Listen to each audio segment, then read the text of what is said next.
The program today is on estate planning for chronic illness and disability. And I want to stress that we're going to give a very practical program, and this is something that for practitioners can have a huge and beneficial impact, I believe, on your practice, and we'll explain why and how and hopefully give you the tools to do it with. Let's start with a couple preliminary thoughts. Chronic illness does increase with age.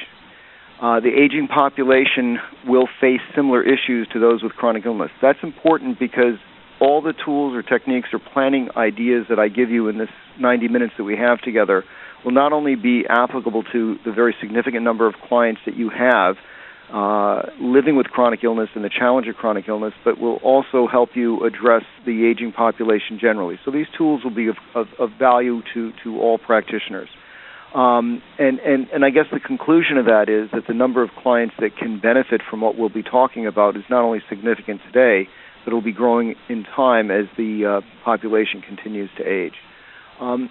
Just a couple of sort of random general thoughts about chronic illness, because I think one of the big problems that exists, and even we as professionals are subject to some of the same misconceptions, is that we as a culture in our country have a very specific perspective on health issues, and that perspective or that sort of culture, if that's an appropriate descriptive term, makes it difficult for many to deal with what we're going to talk about today, and that's why it often is not dealt with.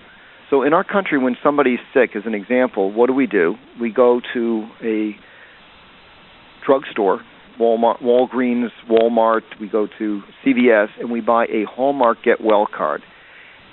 We don't have a card that's appropriate, at least I've never seen one, for somebody with a chronic illness.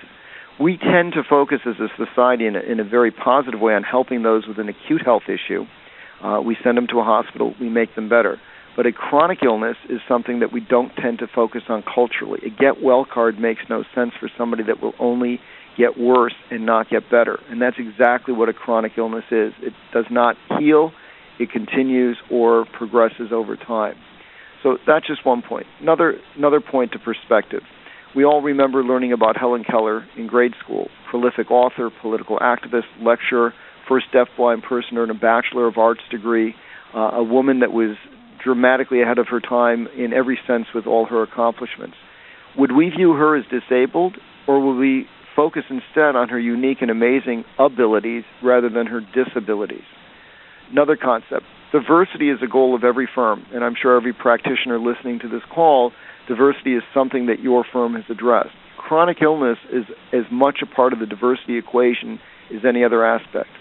Final general thought by way of background. The international symbol of disability, and I'll show it again in a second, is really a gross mischaracterization. Very, very few of those that are living with chronic illness or disability use a wheelchair. Yet that international figure of a stick figure in a wheelchair is the symbol, and that symbol represents the misconceptions we as a society have about chronic illness. In the lower left corner of the next slide, you'll see that symbol. And I think that's a good cultural statement of why we so often misunderstand and don't really help those living with chronic illness the way we can. And the goal of this program is to build awareness amongst you as practitioners and give you tools so you can do a better job for more clients and hopefully even expand your practice and gain economically from this.